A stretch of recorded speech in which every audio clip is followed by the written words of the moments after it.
Once upon a time, in a little cottage in the countryside, there lived a nanny goat and her 7 little kids. The kids always played happily together, and their mother, the nanny goat, cared for them and loved them with all her heart. Each morning, the mother goat would have to go out to fetch food from the meadow. Before she left, she would always give her kids a warning. "Play nicely while I'm away," She would say, "always bolt the door, and never ever open it to strangers. You'll know that it's me when you hear my song. Unbolt the door, my little ones, it's mother, can't you see? I've brought you milk for breakfast and cheese for your tea." You see, there was a sad and very hungry wolf who lived in the forest close by. Given the chance, he would harm her little ones. She worried that he might even try to eat them. "We will do as you say, Mummy," said the eldest kid. "We will only answer the door when we hear your song and we are sure that it is you. We promise," added all the rest. With that, their mother was satisfied and left for the meadow to fetch them food. They were good kids, and she trusted them to do as she had asked. Meanwhile, in the forest close by, the wolf was on the prowl. He had not eaten for days and was very hungry. He watched the nanny goat leave the house and made a plan. "If I pretend to be the mother goat," he thought, "those kids might let me in, and then—" The wolf licked his lips and set about his plan. He walked up the path and knocked at the cottage door. "My dear little kids, it is your sweet mother here, with food for you to eat. Please unbolt the door and let me in." "Then sing us your song, Mother dear," replied the eldest kid. The wolf tried to sing, but he knew neither the words nor the tune. "Go away," the kids shouted. "You are the wolf because you have a gruff voice. You are not our mother because she has a soft and gentle voice."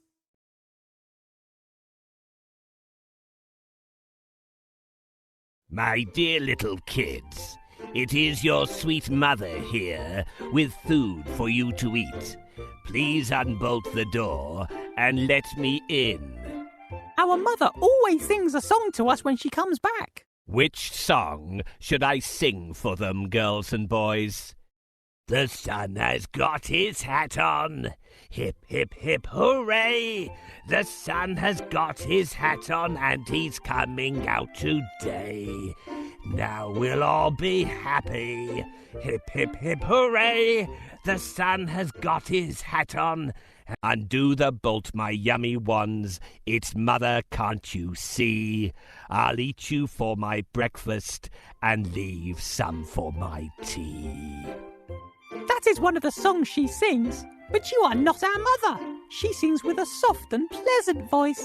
Our mother sings different words. Don't open the door, brother. It's the wolf trying to get in. "You can't fool us, big bad wolf. We know who you are, and we will not open the door." When the mother goat returned, the wolf hid in the bushes. He listened carefully to her song and saw the kids open the door to her. The kids told their mother about the wolf. "You wise little ones," she said as she hugged them close. "never ever unbolt the door to a stranger." That evening, the wolf visited the blacksmith and forced him to make a steel collar. This collar, when tightened, made his voice much higher and softer. The blacksmith didn't want to make it, as he thought the wolf was up to one of his tricks. But the wolf threatened to eat him if he refused, and the blacksmith was afraid. The following morning, he tightened the collar and swallowed a large spoonful of cough syrup. This made his voice soft and gentle, just like the nanny goat's voice. Then he waited behind the bushes until he saw her leave for the meadow. As he walked down the path towards the cottage door, he practiced singing the song in a soft and gentle voice. He knocked at the door. My dear little kids, it is your sweet mother here with food for you to eat. Please unbolt the door and let me in. Then sing us your song, Mother dear, replied the eldest kid. The wolf sang. Unbolt the door, my little ones. It's Mother, can't you see? I've brought you milk for breakfast and cheese for your tea. That sounds like our mother, said the youngest kid. No, that is not our mother. Those aren't the words our mother sings, said another. And as he looked out of the window, he saw 2 brown paws resting on the windowsill. It is the wolf. Oh no, They all shouted. go away, Mr. Wolf. You are not our mother because she has white feet. The mother goat soon came back home from the meadow with the milk and cheese. As they all tucked into their breakfast, the little kids told her that the wolf had visited again. I'm very proud of you all. She said. You did just as I'd asked and didn't unbolt the door. You are the best kids in the world. But as she kissed them all, she was worried that the wolf might return the following day. So she decided to ask a favour of the little bird who lived in the eaves of the cottage. She would ask the little bird to watch over her little ones and warn her if they were in any danger. That evening, the wolf visited the miller and made him give him a bag of white flour. The miller didn't want to give him the flour, as he thought the wolf was up to one of his tricks, but the wolf threatened to eat him if he refused. And the miller was afraid.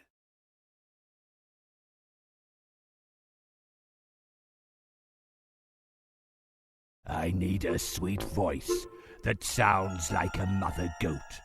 Do I go to a miller or to a blacksmith for this? Blacksmith, make me a high voice. I want to sing songs as beautifully as the mother goat does. I don't teach singing. I make things out of metal. Blacksmith, make my voice soft and high. Why do you need that? I'm going to sing to the animals in the forest and make them happy. But I'm not a singing teacher. I make metal objects. So, make me a tight collar. Making a collar is not an easy task. Come back tomorrow, and I'll start it then. That will be too late. Make it now, or I'll eat you up. Please don't do that. Can you find the horseshoes, children? I will make the collar right now, out of some horseshoes. These young goats are not easy to fool. They recognized me at once because of my deep voice and my black paws.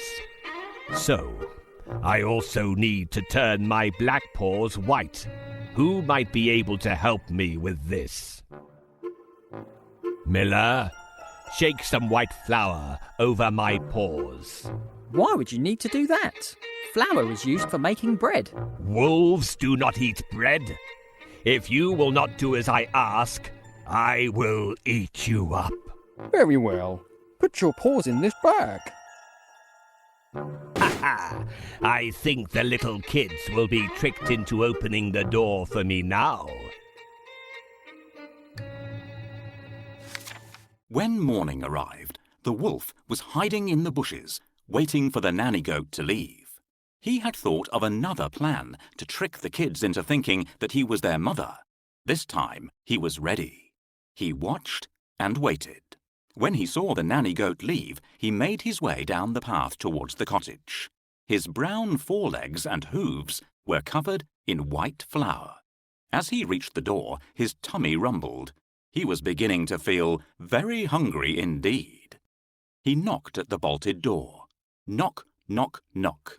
My dear little kids, He said in a soft and gentle voice. it is your sweet mother here with food for you to eat. Please unbolt the door and let me in. Then sing us your song, Mother dear, Replied the eldest kid. The wolf had practiced the song and sang in his sweetest voice. Unbolt the door, my little ones. It's mother, can't you see? I've brought you milk for breakfast and cheese for your tea. The kids looked through the window and saw the white flowery feet of the wolf, and were tricked into thinking it was their mother. Yes, it looks and sounds like our mother. Said the little kids. Then we must unbolt the door, said the eldest. They slid back the bolt and the door flew open.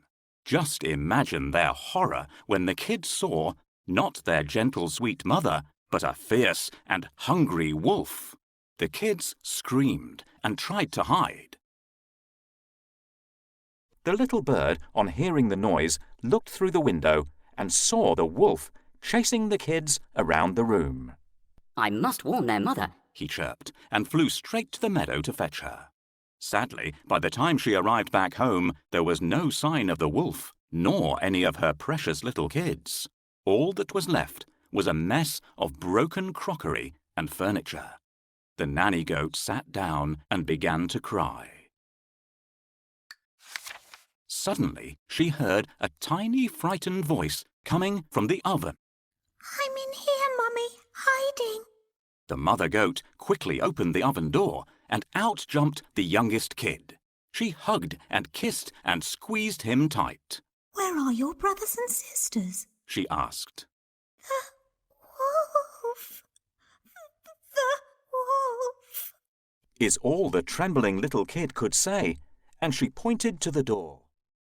At that moment, the little bird flew in and chirped that the wolf was asleep at the edge of the forest. They rushed to the forest and found the wolf sleeping under a tree. He was snoring loudly. His huge tummy was rumbling, and something was tumbling about inside. Good heavens! Cried the nanny goat. My little kids are still alive. The wolf has swallowed them whole. Here is the wolf. How can he just lie there when he has eaten all my brothers? Ah, the big bad wolf. He is sleeping peacefully as if nothing has happened.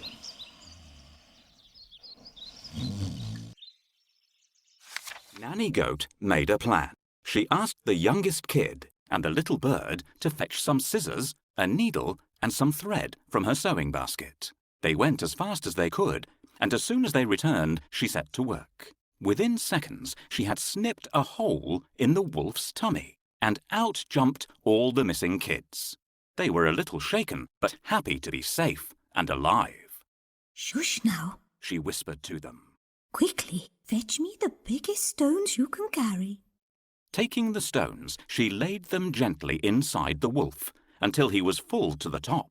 Then she took the needle and thread and neatly sewed his tummy back together again. All this time, the wolf stayed fast asleep, snoring loudly.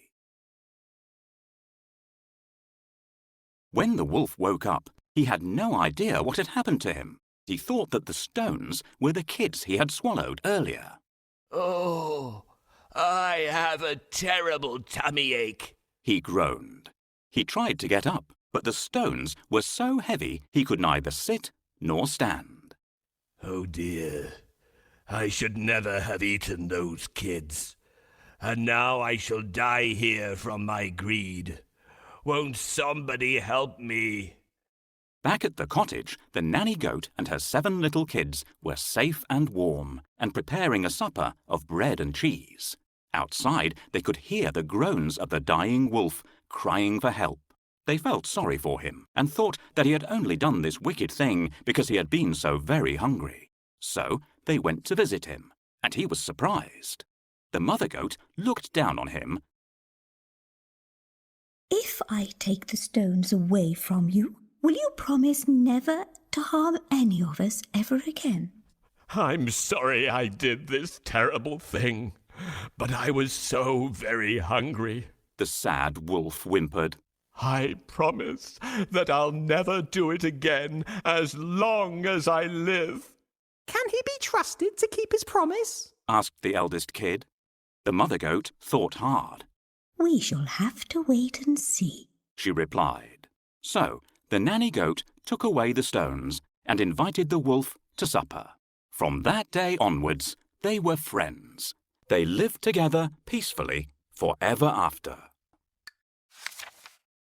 I feel guilty about what I've done. It won't happen again. Let's live in peace. Very well. I will share some of my cakes with you, but you must promise never to frighten my little kids again. Do you want to hear a story about Goldilocks and the bears? Or the story about the enormous turnip? The enormous turnip, please. What is it? It is a vegetable that has sweet and delicious roots. Sometimes it grows so large that it takes a whole family to pull it from the ground. It turns out that the wolf isn't so scary after all. I have learned that being greedy is bad. Our mother makes the best cheesecake ever. We should all learn to live happily together without upsetting each other.